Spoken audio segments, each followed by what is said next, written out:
Bueno, pues pasamos a la mesa número 3, donde el tema es propuestas y condiciones de trabajo. Su servidor, tu moderador, David Hernández Aguirre, de Navajoa. Y como primer ponente tenemos al doctor Cuauhtémoc González Valdés, secretario general de nuestro Sindicato de Trabajadores Académicos de la Universidad de Sonora, con la propuesta para la creación de una agencia sindical de noticias. Adelante, doctor. Bien. Pues muy buenas tardes. La idea, pues más que exponer una ponencia, es platicar, y ya la tenemos por escrito, pero como la idea es interactuar, pues al final ya podemos platicar al respecto entre estos y otros temas muy interesantes que estamos viendo en el programa de este foro. En el caso concreto, lo que hemos detectado en este tema, que es propuesta para la creación de una agencia sindical de noticias, es básicamente que los medios tradicionales, los medios como la radio, la televisión y la prensa, tienen un manejo informativo y tienen intereses en ese sentido. ¿Cuáles son los intereses? Los intereses de los propietarios de los medios de comunicación. Y generalmente para los temas que se manejan es un sesgo y es un filtro que se hace en esto, ¿no? En mi caso, pues que me he desenvuelto en los medios de comunicación, pues es algo que ya tenemos muy estudiado y también hemos planteado. ¿Qué es lo que ocurre que podemos hacer en un nuevo contexto como el que se avecina a partir de diciembre? Bueno, que los trabajadores debemos de tener nuestros puntos de vista, nuestros planteamientos, nuestras acciones y tener un espacio o medios de donde expresarlo. Lo tenemos de maneras dispersas y no conjuntas. Es decir, cada sindicato, cada organización tiene sus propios mecanismos de información a sus bases. Por ejemplo, en el caso del Estado, pues existe ahí a través de las redes sociales, a través de lo que es el Estado impreso y lo que es la web. Pero, ¿qué es lo que existe? Que nos damos cuenta que otros sindicatos que tienen la misma estructura, que también tienen información, y no compartimos esta. Es decir, trabajamos de manera aislada, no solo en términos a veces de acciones, sino también nos estamos incomunicados. Y precisamente esa situación la detectamos, fíjense, también en el caso, por ejemplo, cuando tenemos los congresos con las distintas organizaciones que hay a nivel nacional. Hay una coordinadora, la Censusui, también está la CONTU, y curiosamente ni siquiera tienen actualizados o tienen, por ejemplo, lo que ahorita es de bajo costo y que ameritaría estar trabajando, no se tienen actualizados.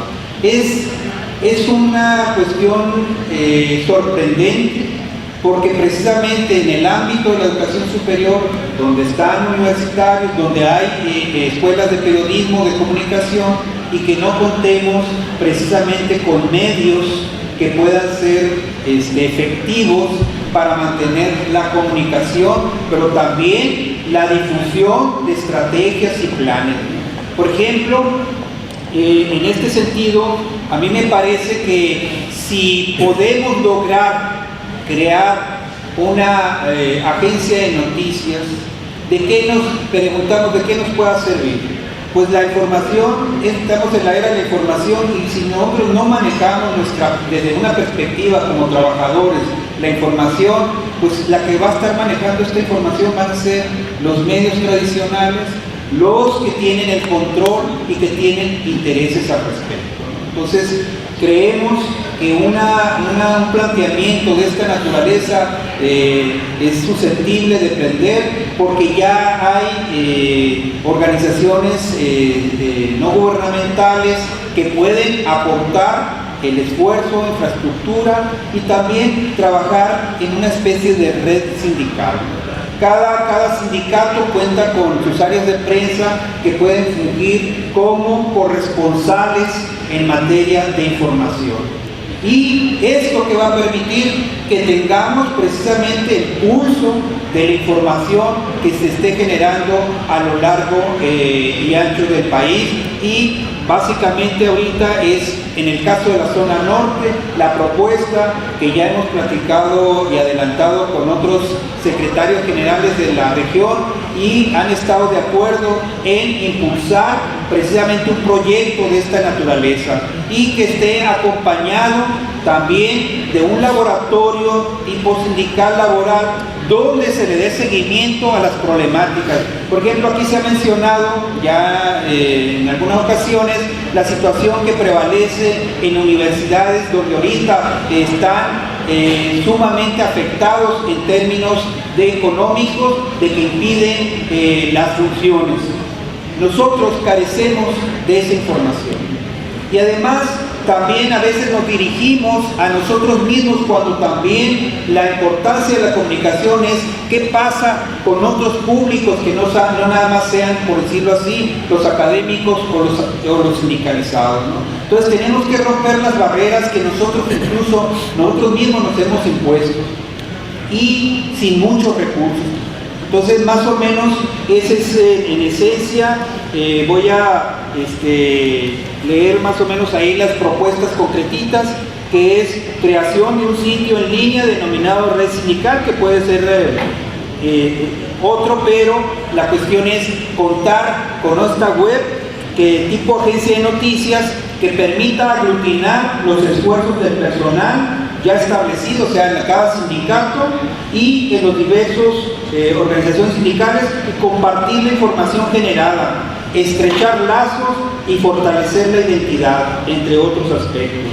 Una agencia colaborativa y solidaria que incluya los medios emergentes, como son precisamente los medios, los denominados cibermedios, ¿no?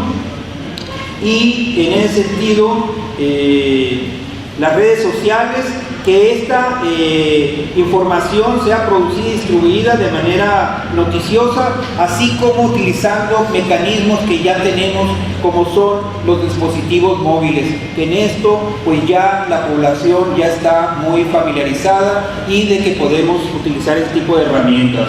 También establecer un laboratorio sindical que permita dar seguimiento a las acciones y planes de las organizaciones participantes y de las que aún no estén integradas, así como de acciones de parte del gobierno y otras entidades, tanto públicas como privadas, relacionadas con el tema de los trabajadores en general. Y 3, abrir una bolsa de capacitación con perspectiva sindical, es decir, de los trabajadores, inicialmente para reforzar los cuadros de apoyo para el lanzamiento y operación de la agencia de noticias y el laboratorio sindical propuestos en este texto. Es en ese sentido la propuesta a grandes rasgos de que mantengamos la comunicación, y más porque en la actualidad los grupos fácticos a nivel nacional están presionando y van a seguir presionando al nuevo gobierno, y nosotros como trabajadores que tenemos nuestras dinámicas y que tenemos nuestras comunicaciones, pero de manera dispersa, ¿no? Eso sería la propuesta, organizarnos para la información y la comunicación. Gracias. Muchas gracias, doctor Cuauhtémoc González, por la propuesta. No sé si hay alguna participación, algo al final. Bueno, continuamos con el doctor Francisco Javier López Armendáriz, del Departamento de Lengua Extranjera de aquí de la Universidad de Sonora, con el tema La otra comunidad estudiantil. Sí, bueno, buenas tardes, y me da mucho gusto otra vez volver a coincidir con todos ustedes, compañeros, alumnos, exalumnos, etcétera, etcétera. Bueno, precisamente es el tema que les traigo el día de hoy, es la otra comunidad estudiantil.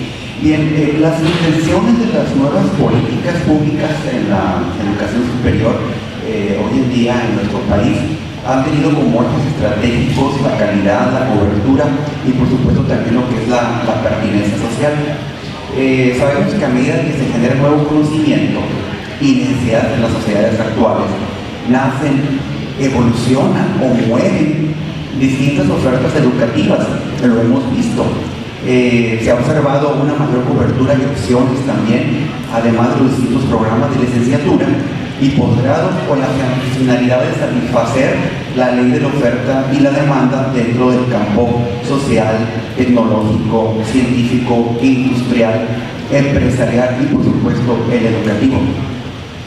Sin embargo, nos hemos dado cuenta que existen otros desafíos que se van presentando paulatinamente y uno de ellos es satisfacer la ampliación de la matrícula en las instituciones de nivel superior, situación que representa un reto para cada inicio de gobierno, ya sea este último es quien decidirá con sus políticas públicas la inclusión o exclusión de un gran número de bachilleres aspirantes a una carrera universitaria.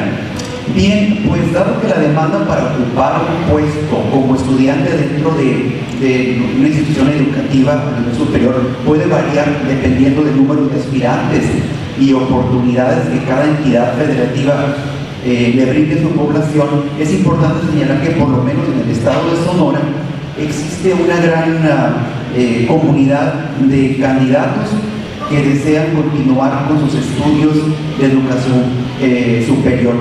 Nuestra Universidad de Sonora ocupa uno de los primeros puestos a nivel estatal, en donde se concentra una de las mayores poblaciones, alrededor de 40.000, según la fuente, 37.227 actualmente.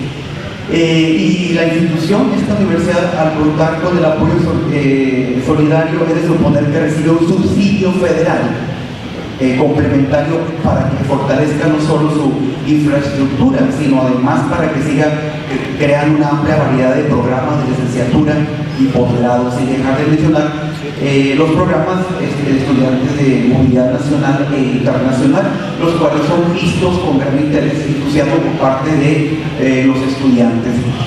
Pero no obstante, con el objetivo de ser relevante para la sociedad y propiciar la equidad en el acceso de los distintos grupos sociales, la Universidad de Sonora también cuenta con talleres y cursos dirigidos a la comunidad universitaria, es decir, para aquellas personas que no están inscritas dentro del programa de licenciatura, de maestría o doctorado, que se ofrecen en los 6 campus estatales. Estamos hablando, por ejemplo, de música, aquí en Bellas Artes, de artes plásticas y otros talleres y cursos que se ofrecen. Entonces, por consiguiente, la demanda de solicitantes, tanto universitarios como extrauniversitarios, para cursar adicionalmente algunos de los talleres libres, como lo acabo de mencionar, ha ido en aumento. Por ejemplo, en las últimas décadas, y esto es al consabido fenómeno de la globalización, aunado a tener acreditados uno o más idiomas, es un requisito también para la obtención de grado de licenciatura. Estoy hablando específicamente ya de lo que es el Departamento de Lenguas Extranjeras de esta universidad. Bien, ¿cuál es la problemática entonces en ese sentido? En los cursos generales de idiomas, en donde existe alrededor de 5.666 estudiantes universitarios, existe también una población de extrauniversitarios, ¿no?, que es la otra población estudiantil, que arroja un número de 1.790 extrauniversitarios en este semestre, ya que el idioma inglés es el idioma dominantemente estudiado por los alumnos universitarios, se ha convertido en un requisito, por supuesto, de titulación, el cual puede ser aprobado con una mínima calificación de 60. La conducta general de la mayoría de estos estudiantes, voy a hablar de los universitarios porque aquí está la problemática, es la de se comportan como un público pasivo actualmente en nuestras aulas. Es decir, hacen el mínimo esfuerzo para participar, los involucran en su totalidad en las actividades diseñadas en el marco del uso de la lengua extranjera, y para ellos pues, únicamente representa una materia adicional dentro del plan curricular de sus estudios. Cuando hablo de la ley que hacen el mínimo esfuerzo, me refiero yo a, por supuesto, termina la ley del mínimo esfuerzo, Y me pregunto, algo bueno puede estar pasando, ¿no? Cuando, por ejemplo, a nivel intermedio alto, les preguntas qué edad tienes en inglés, ¿verdad? Y te contestan, bien, gracias, como si lo hubieras tú preguntado, ¿cómo estás? Entonces, hay otro caso también que voy a sacar aquí. A ver cuál es el verbo comprar, cómo es comprar en inglés, ¿no? El nivel intermedio alto no te sabe decir cuál es el presente, cuál es el pasado principalmente. Bien, aún cuando es un verbo de alta frecuencia, aunque todos sabemos que en estos casos pues ya este verbo tiene un bajo poder adquisitivo, ¿no? Ya no es de tanta alta frecuencia. Entonces me pregunto si esta es realmente la causa por la cual ellos no pueden responder a esto. Bien, entonces estoy hablando de estos estudiantes universitarios y del poco interés que tienen por involucrarse en las actividades en el aula, y pues nada más lo ven como una materia nada más adicional. Entonces, ante tales circunstancias, tenemos a los alumnos extra universitarios, a los cuales yo ya siento que se les está causando cierta incomodidad o insatisfacción, frustración en los alumnos extrauniversitarios, y lo están sintiendo. A mí como profesor me lo hacen saber,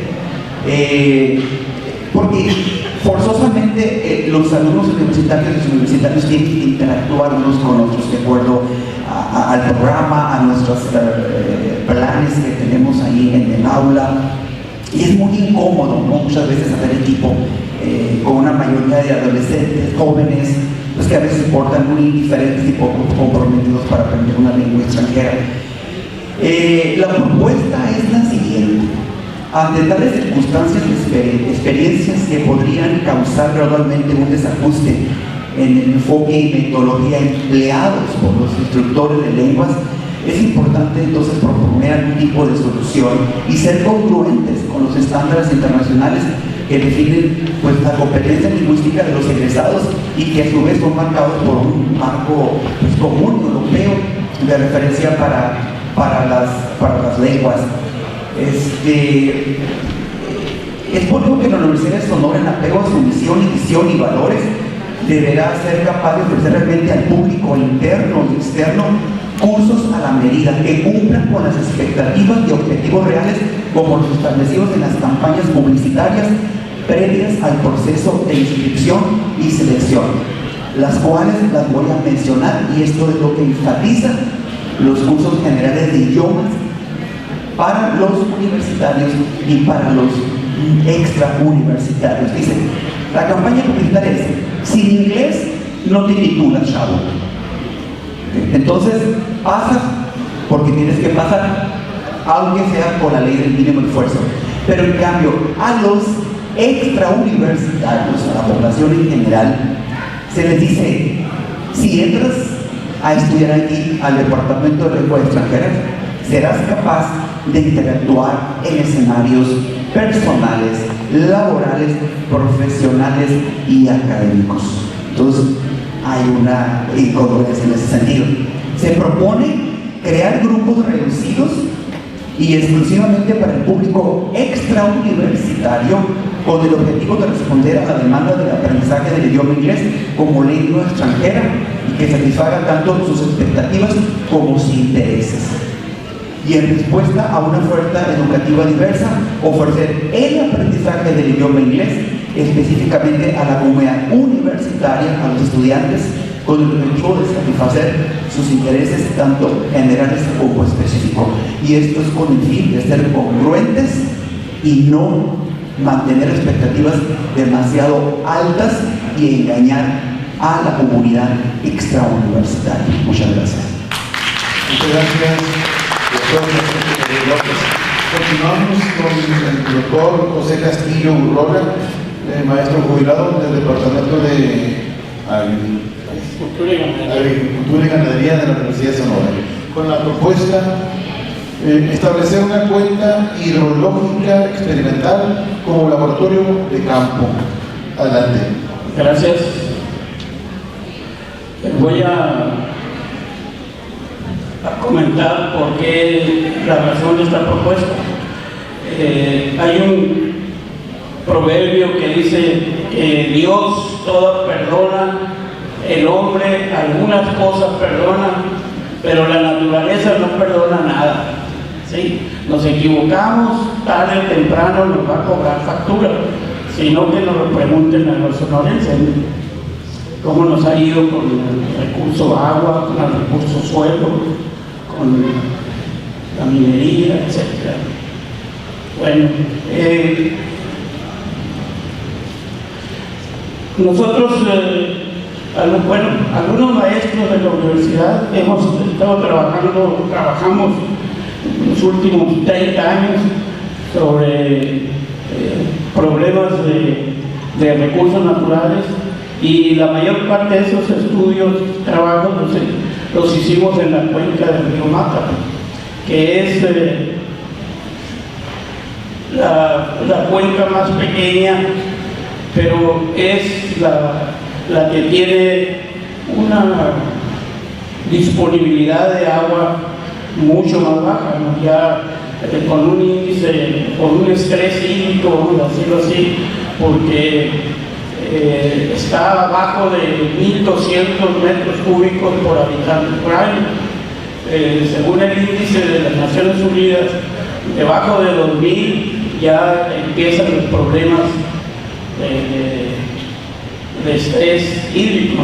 Entonces, en el caso de la cuenca del río Sonora y la cuenca del Mata, que son las que tienen menos disponibilidad,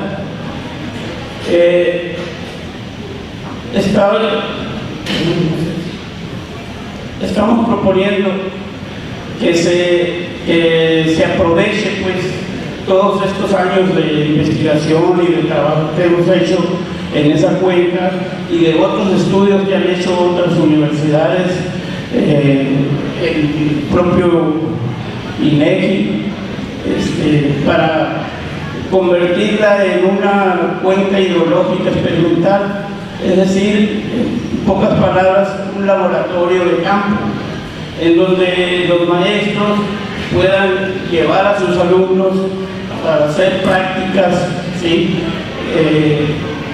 Que los una más, que conozcan más la naturaleza, los problemas del campo, los problemas de las comunidades, y sobre todo pues que conozcan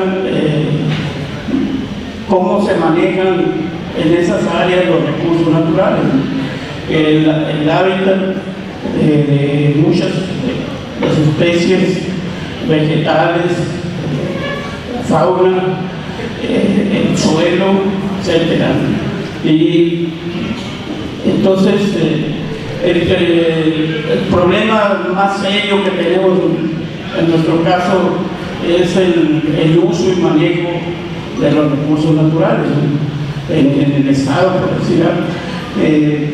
En el caso del agua, por ejemplo, el 90% del agua se usa en la agricultura, cuando debería ser alrededor del 50%. Entonces, pero ¿qué sucede? Que la agricultura está sobreexplotando los acuíferos, y el Estado, aunado a esa sobreexplotación, aunado a la explotación ganadera, la minera, la deforestación, el Estado va aceleradamente a convertirse en un gran desierto.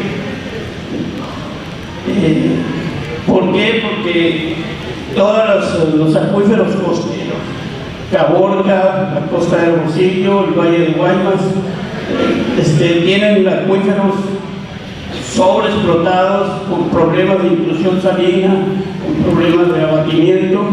Es decir, como el abatimiento es tan fuerte, los niveles del agua subterránea han bajado tanto que el agua de mar ha incursionado y lo que la naturaleza ha formado en 5 o 10 millones de años, el hombre en 50 años ha revertido ese problema.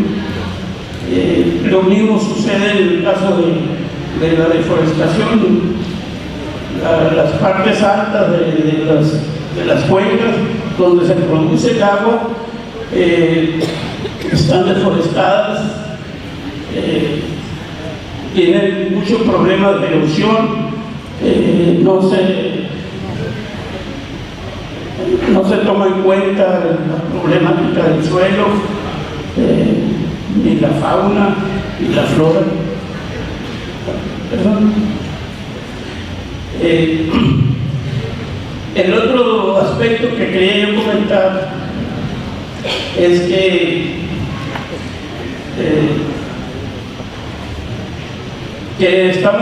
no estamos viendo los grandes problemas que tiene el Estado, que son los poderes fácticos.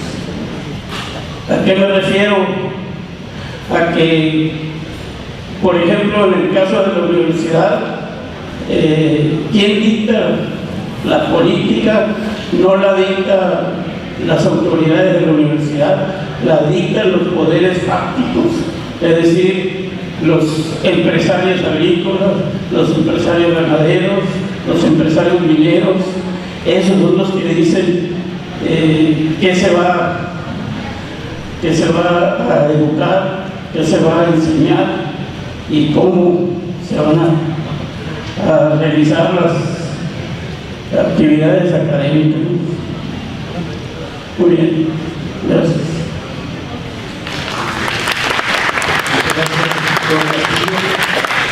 Continuamos con la maestra Olivia Salazar Serrano y la maestra Lilia Encinas Norzagaray del departamento de SICOM, Unison,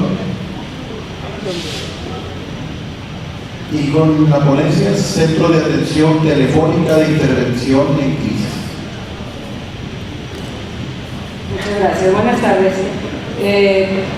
Nuestra propuesta es una propuesta y es una invitación que consideramos que está muy adecuada hoy en día, con las cifras delictivas que estamos teniendo, con los problemas ocasionados ya sea por la mano del hombre, por la naturaleza. Cada segundo de nuestro tiempo está ocurriendo una crisis. Ahorita mismo no sabemos si cuando lleguen a su casa, si Sergio sigue comportándose de esta manera, su casa va a estar inundada o se va a inundar su carro. No quiero que se asusten ni que nadie salga corriendo, nomás lo menciono porque es una crisis. Y es precisamente a lo que nosotros nos dedicamos, a trabajar con las crisis. La característica que tienen las crisis y la buena noticia es que una crisis, de acuerdo con su definición, es un estado temporal de trastorno y de desorganización donde el individuo se encuentra incapacitado para dar solución a una problemática que antes sí podía resolver, pero en este momento está incapacitado, no puede funcionar con los elementos, con las herramientas que antes utilizaban, no lo puede hacer.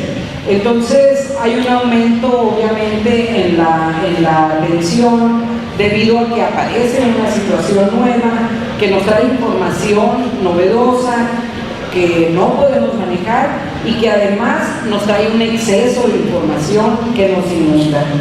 Hay personas que logran salir de la crisis y esto tiene que ver con 4 factores fundamentales, que son la estructura de su personalidad y su historia de vida, cómo ha transcurrido su existencia, las circunstancias en las que ocurre el evento o la crisis, el apoyo que la persona recibe de los familiares, de los amigos, o sea, sus redes sociales, y las estrategias que la persona utiliza para resolver problemas. Entonces, nosotros tenemos varias alternativas. Podemos fracasar para resolver esta situación de crisis, podemos hacer cosas que nos lleven al funcionamiento previo, es decir, recuperar la normalidad que teníamos, o bien tener una oportunidad de crecimiento y reacomodar las cosas de una manera que sea ahora más funcional para nosotros. La propuesta que nosotros tenemos es que hemos estado luchando precisamente porque cuando hay una crisis son inmediatamente atendidas, pero se atiende una parte de ellas, se atiende, se les lleva agua a las personas, se les lleva comida, se trata de recuperar su vida, sus pertenencias, etc. Pero la parte emocional queda descuidada y nosotros queremos que se reconozca que la reparación del daño emocional también es un derecho. ¿Qué pasa con el daño emocional? Pues nadie lo estaba atendiendo. Y ahora tenemos la oportunidad de hacerlo aquí en la Universidad de Sonora como único centro en el noroeste del país y único en su naturaleza en todo el país a través del Centro de Intervención Telefónica para la Crisis. A través de una llamada ponemos a disposición de las personas los servicios profesionales que le van a permitir manejar la crisis de una manera oportuna y eficiente. Creemos que este servicio debe estar disponible no solamente para los estudiantes de psicología, porque el laboratorio está en nuestro departamento, sino también para los estudiantes de toda la carrera de todas las carreras de la Universidad de Sonora. Hemos estado trabajando intensamente dando cursos de primeros auxilios psicológicos. Empezamos con las ingenierías, el lunes estuvimos en trabajo social, etcétera, y hemos trabajado con diferentes alumnos y queremos que sean los docentes también los que se familiaricen con estas técnicas de primeros auxilios psicológicos para que sepan qué hacer ante una emergencia en el aula, que sepan cómo trabajarla. Es una fuente de trabajo necesaria porque estamos enfrentando crisis todos los días. Falta un alumno que tenga una problemática, que presente una situación, que nosotros lo vemos que está afectando su desempeño, que se pone agresivo en el aula, que se quiere suicidar, nos enteramos, oye, supiste que se colgó fulanito, pero ¿cómo? Si ayer lo vi, si es que ayer no se había colgado todavía. Entonces, tenemos que saber cómo tratarlo, cómo ayudarle a estas personas, y lo vamos a hacer a través de los primeros auxilios psicológicos. Entonces queremos desarrollar habilidades profesionales en estudiantes, en docentes también, y brindar a la comunidad estudiantil y a la comunidad en general, porque hemos atendido personas de todo el país. Estuvimos presentes en el sismo del año pasado, estuvimos trabajando con las brigadas de rescate y queremos llevar nuestro servicio a más poblaciones. Esa es nuestra propuesta, que ustedes conozcan el Centro de Atención Telefónica de Intervención en Crisis, que está aquí en el Departamento de Psicología. 454-8484 es nuestro teléfono. Muchas gracias. Muchas gracias, maestra Lidia, ¿verdad? Bueno, no sé, continuamos con el licenciado Juan Díaz Quito, del Departamento de Bellas Artes de la Universidad de Sonora, con las Bellas Artes en el modelo universitario. Maestro. Buenas tardes, les voy a hablar brevemente sobre las problemáticas que tienen las Bellas Artes en el modelo universitario debido a su diferencia institucional. Las Bellas Artes son un constructo del pensamiento ilustrado, el cual se caracteriza por la división del conocimiento. Un resultado social y político, entre otras cosas, fue el de darle una institucionalidad a las artes. Sin embargo, las Bellas Artes son un campo ajeno a la división trimodal del saber, es decir, no se adscribe ni a las ciencias naturales, ni a las ciencias sociales, ni a las ciencias humanas. Aunque son consideradas propias del conocimiento y del espíritu, no son estimadas como ciencia. Los valores de la estética kantiana, que desde el siglo XIX dominan las prácticas del arte occidental, tienen el arte como un objeto desinteresado y autónomo. pues por principio no tienen una finalidad ni una utilidad. Y es, según este planteamiento, un objeto intelectual, abstracto, metafísico, alienado de su contexto social, político y cultural. Esto pone distancia entre el quehacer de las bellas artes y el de las ciencias, y, como es de esperarse, cada una ha generado sus propias instituciones, sus teorías y sus prácticas. Las bellas artes se erigen en las academias de arte y los conservatorios, las ciencias en las universidades. Las ciencias intentan explicar la realidad, las bellas artes intentan producir realidades. El conocimiento científico es metodológico y objetivo, el artístico es subjetivo y caprichoso. Los productos de la ciencia son artículos y ensayos, los del arte son conciertos y lienzos. En fin, sería insuficiente este breve espacio para eliminar las diferencias. En el siglo XIX emergen campos coyunturales con los que intentan explicar las artes, disciplinas como la metodología, teoría literaria, teoría dramática, teoría del color, etc. Estas sí, adscritas a las ciencias humanas, comienzan a ocupar un lugar legítimo en las universidades, pues su producción es sin ningún problema científico. Durante la segunda mitad del siglo XX, las disciplinas artísticas comienzan a ingresar a las universidades. En México, la Facultad de Música de la UNAM abre sus instalaciones, que hasta la fecha ocupa en 1979. La Universidad Autónoma de Coahuila abre la Escuela Superior de Música en el 87. En la Universidad de Sonora, la licenciatura en Artes se inaugura hasta 1997. De esto podríamos decir que son disciplinas relativamente jóvenes para las universidades. Esto ha significado mucho más que ampliar la oferta académica de las universidades. Esto ha implicado ciertas complicaciones laborales, pues el personal docente que da servicio a estos programas, como es de esperarse, tiene perfil de artista, pues ha egresado de academias de arte o conservatorios, careciendo de formación y carrera científica. Un maestro en música, aún contando con un posgrado, difícilmente tendrá dentro de su currículum un largo listado de publicaciones e investigaciones.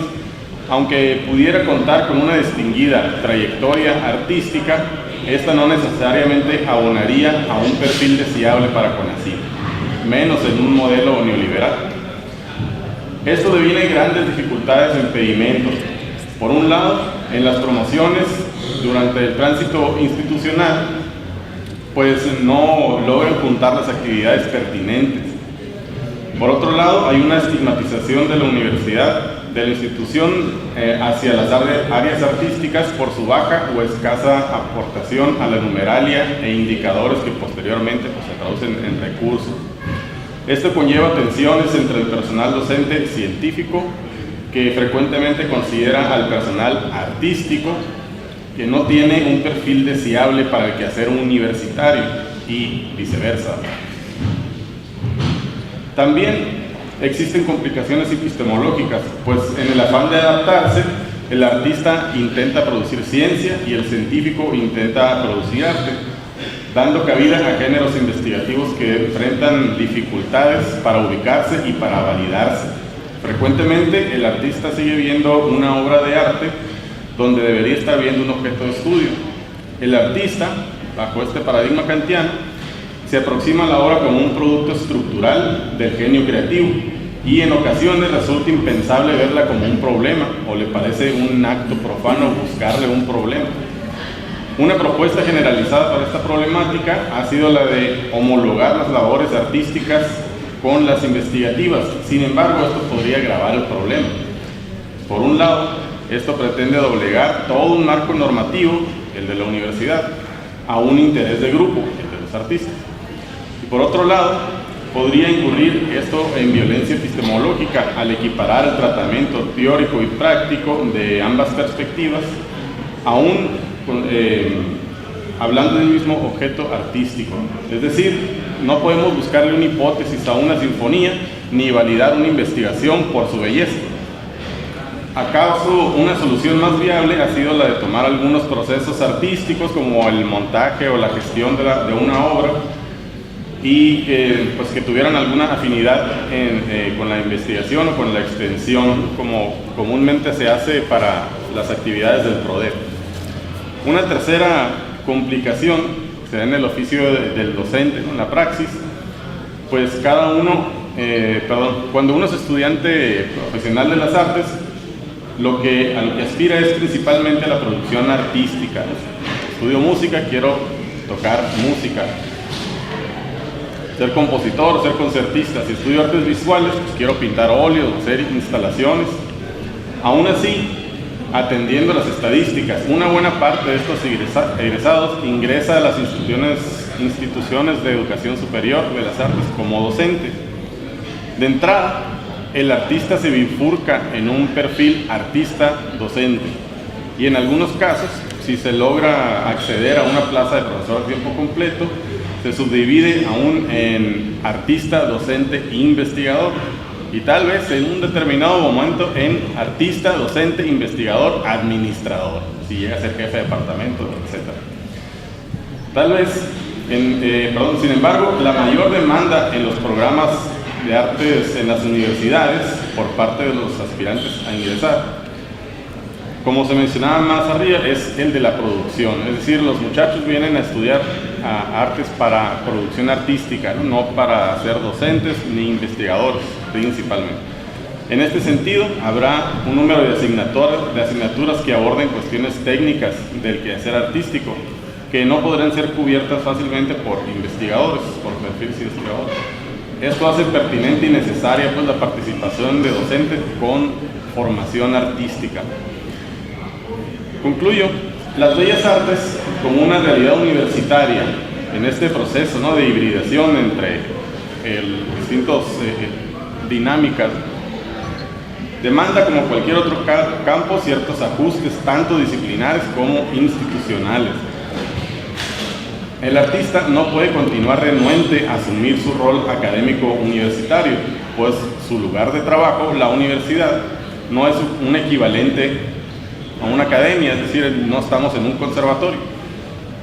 Habrá de adaptarse y reformarse si está dentro de sus aspiraciones la permanencia y promoción de la institución.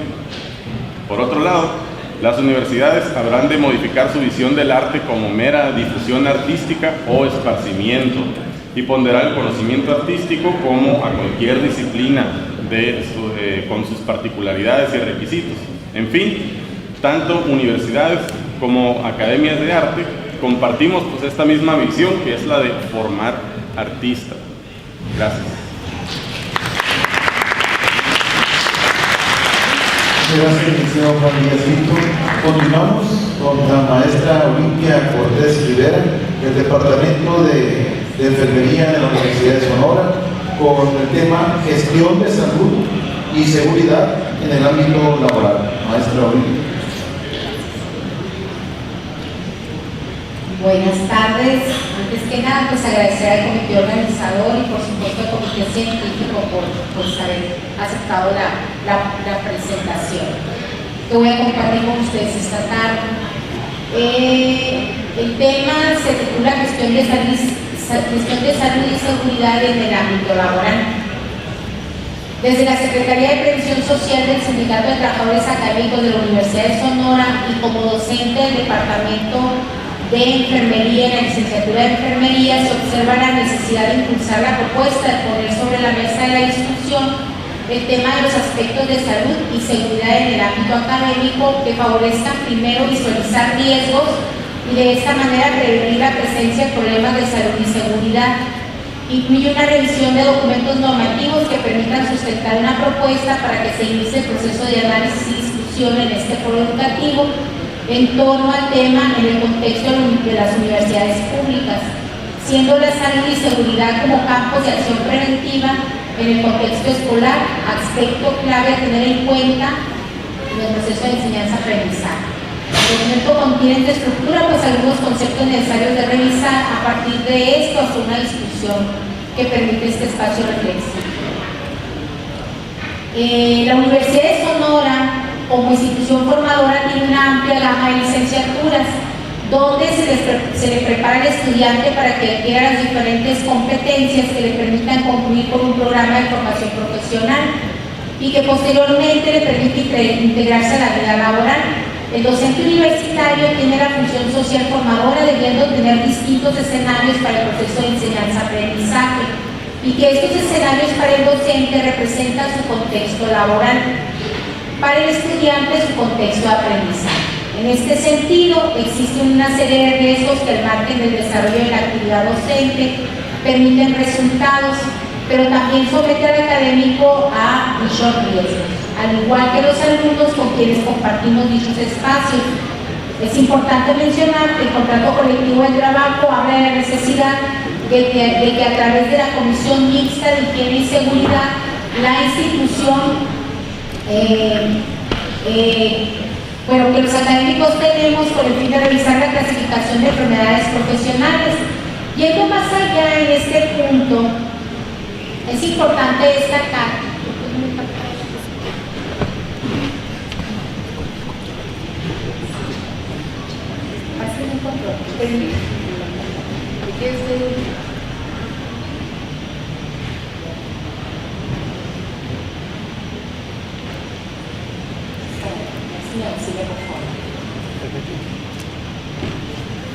Yendo más allá de este punto, es importante destacar sobre la prevención de riesgos en la salud y seguridad, que marcarían una visión socialmente responsable de la universidad y nos compromete a los académicos a trabajar en vista de las medidas de prevención en salud y seguridades laborales, considerándolo como un asunto de todos, tanto de la administración universitaria, del personal académico, sujeto de riesgo por encontrarse directamente en el trabajo operativo en las áreas de atención para las diferentes funciones académicas que desempeñen y dentro de nuestra comunidad estudiantil. Es importante mencionar que dentro de la clasificación de los factores de riesgo tenemos diferentes tipos de riesgo, y esto depende de las diferentes áreas disciplinares en las cuales el personal académico se desempeña. Existen los riesgos de tipo físico-químico, los riesgos de tipo biológico y los riesgos de tipo psicosocial.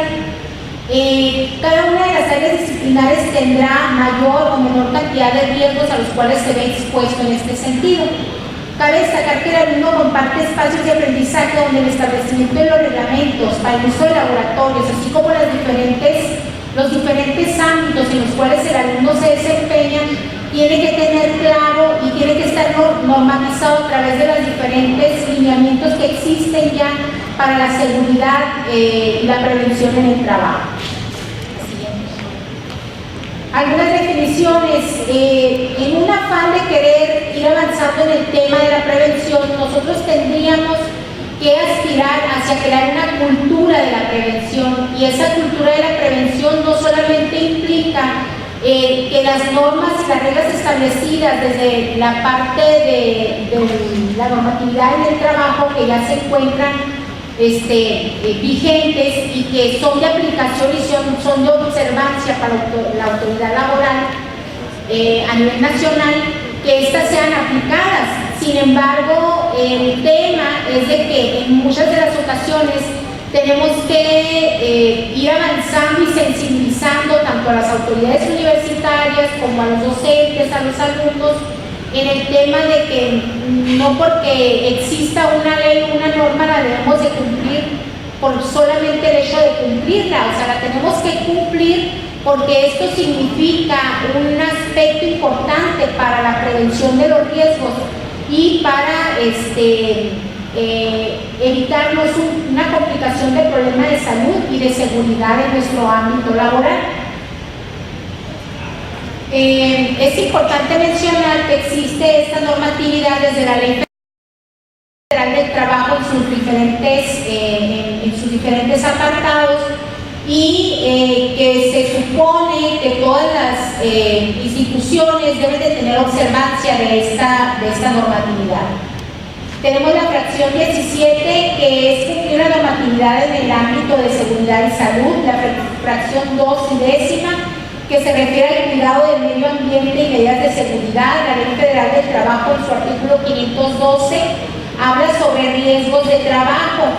Hace aproximadamente 2 meses nosotros solicitamos a la autoridad universitaria, en el marco de la mesa de negociación, que nos hicieran llegar a través de los diferentes departamentos los diferentes riesgos a los cuales el personal académico se encuentra expuesto.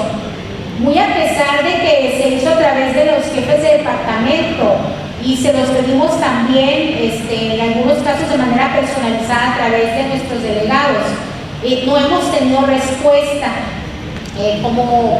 Como mención importante, yo formo parte de la Comisión de Higiene y Seguridad aquí dentro de la universidad, es una comisión mixta.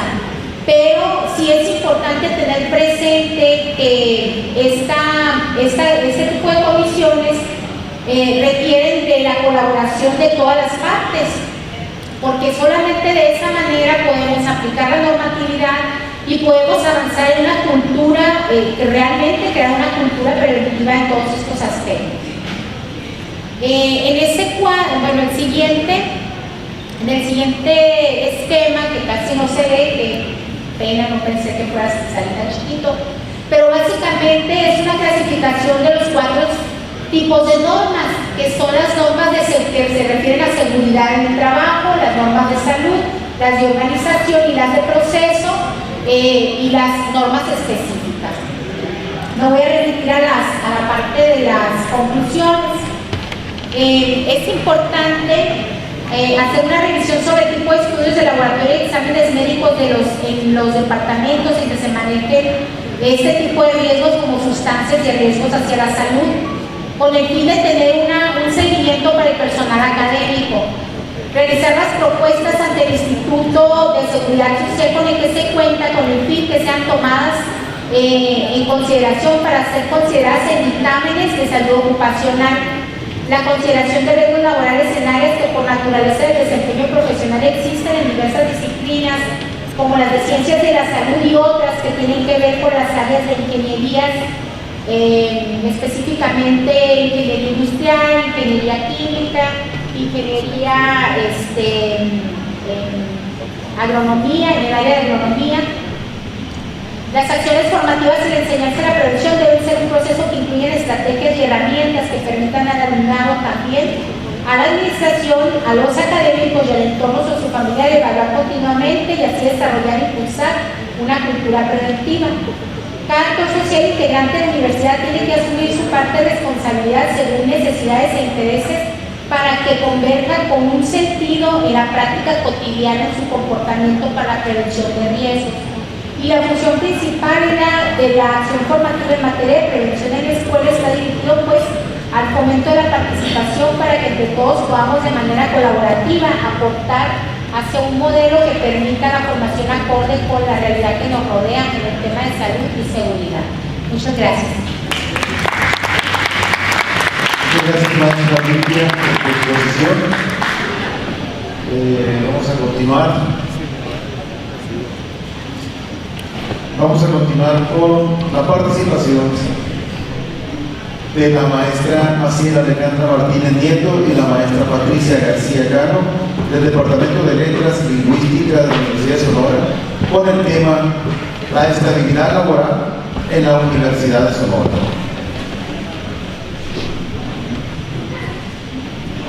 Buenas tardes.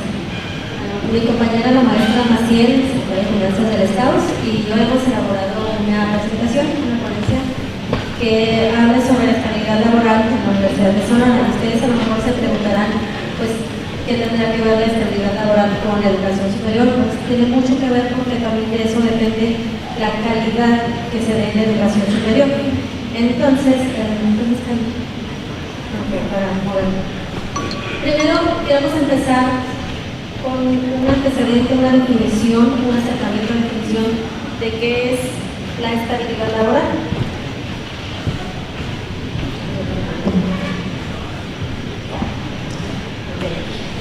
Se ve muy pequeño, pero ¿qué es? Según la Gaceta Laboral, estabilidad laboral se refiere a la protección legal contra las posibilidades de terminar la relación laboral. Esto se sustenta en el principio de continuidad, por lo cual, con la estabilidad laboral, se pretende que el contrato de trabajo tenga una mayor duración, la mayor posible. O sea, eso es ser estable, ¿no? Laboralmente. Ahora, ¿cómo se relaciona con la universidad? En la Universidad de Sonora, muchos de los maestros somos de horas sueltas. Creo que la mayoría de los maestros estamos en esa situación, y esto nos lleva a que seamos vulnerables. no contamos con esa protección de estabilidad laboral, debido a que, pues, además esto nos lleva a que somos vulnerados también en nuestros derechos. La estabilidad laboral es un derecho del que debemos gozar todos los trabajadores, entonces pues somos violentados económica, laboral y psicológicamente también, porque hay un semestre en el que sí tenemos trabajo, pero en el otro semestre somos desempleados, con capacidad, con carrera, con maestrías, con doctorados, incluso algunos, pero no tenemos trabajo de enero a agosto. Entonces, a veces algunos tenemos el privilegio de ser contratados, de ser programados durante un semestre, nada más. Y pues el resto del año estamos desempleados, como les decía. Este problema de la inestabilidad laboral se agudizó en el 2014. Y me voy a referir específicamente al caso del departamento donde laboramos nosotras dos, que es el Departamento de Letras y Lingüística. Desde el 2014 se desprogramó a varios maestros, algunos incluso con más de 10 años de antigüedad. Entonces, me parece que incluso en cualquier otra empresa, alguien que trabaje en ella con más de 10 años de antigüedad adquiere derechos y estabilidad laboral. Y aquí no sucede eso. Esto lleva a que nos dijeron que es porque se ha disminuido la materia. Hace ratito escuchaba al maestro Francisco que decía que se ha incrementado la matrícula, pero pues aquí nos dicen que no, que se han disminuido los grupos, y eso nos lleva a que haya menos estudiantes, menos grupos y por lo tanto desprogramación de académicos. Y el resultado pues es que estamos inestables laboralmente. Y bueno, le cedo la palabra a mi compañera para hablar precisamente de esta figura de los maestros de horas sueltas. Bueno, a partir de la situación y como nosotros hemos venido elaborando en el departamento específicamente de letras, queremos hacer una reflexión a partir de el concepto de estabilidad laboral y la figura de los maestros de horas sueltas. Es decir, es pertinente hablar de la figura del maestro de horas sueltas en el tipo de universidad pública mexicana. Esto es, si pensamos, sobre todo con las nuevas observaciones, con las observaciones que hacen las leyes orgánicas, de las que han hablado anteriormente, principalmente el maestro Sergio, que fue muy claro al respecto. La verdad es que nosotros no tenemos un tipo de universidad que permita hacer la aportación que se espera que hagamos los maestros de horas sueltas.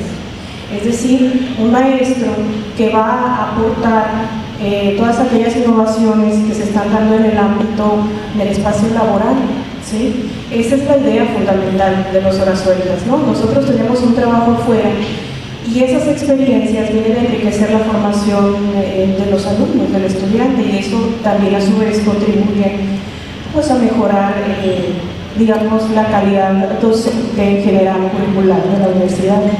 Sin embargo, consideremos que en México no tenemos de por sí esas condiciones, es decir, realmente son muy pocos los espacios laborales donde tenemos esa situación ideal como para hacer una aportación de vuelta a la universidad.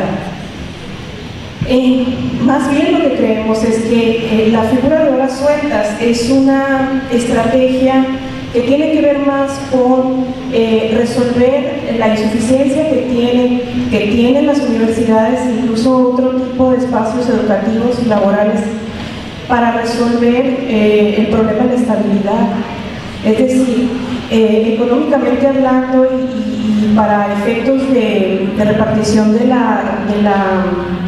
del dinero, digamos, del presupuesto, es muy útil, ¿no? la figura de horas sueltas.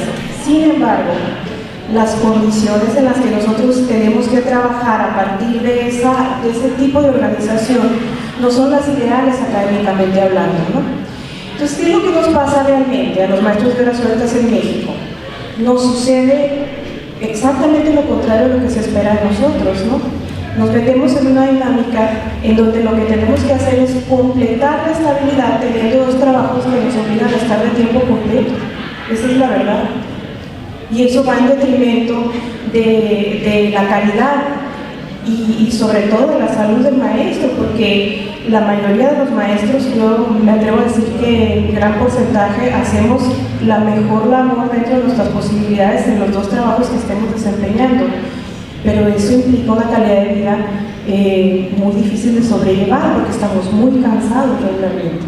Yo creo que muchas de las personas que están aquí me van a ser muy comprensivos conmigo al respecto. Bueno, entonces, sí es una estrategia, pero para resolver un problema que tiene que ver con la falta de estabilidad laboral que las universidades, en este caso las universidades públicas, pueden proveer a los maestros, ¿sí? Entonces, ¿qué pasa con los maestros de horas sueltas del Departamento de Letras? Ahí hay otra cuestión que habría que considerar. El detalle es que todavía se vuelve más crítica la figura porque los maestros del departamento somos formados para ser maestros. Nuestro objetivo es desempeñarnos en la misma universidad. Entonces, es una contradicción porque lo que se espera es que estemos haciendo aportaciones desde la universidad y para la misma universidad. Somos docentes y en ese sentido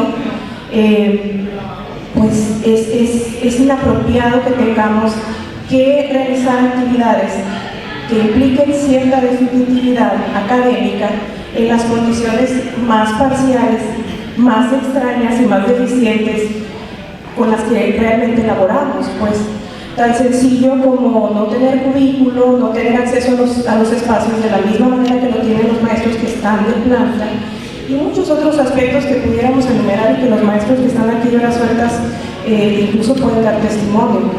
Entonces, es muy interesante que nosotros, teniendo la problemática de la desprogramación en esa área particularmente, seamos testigos, digamos, o seamos evidencia más bien de la necesidad de estar estables para poder realizar el tipo de trabajo que nosotros realizamos. Entonces, esa es la reflexión. Les agradecemos mucho.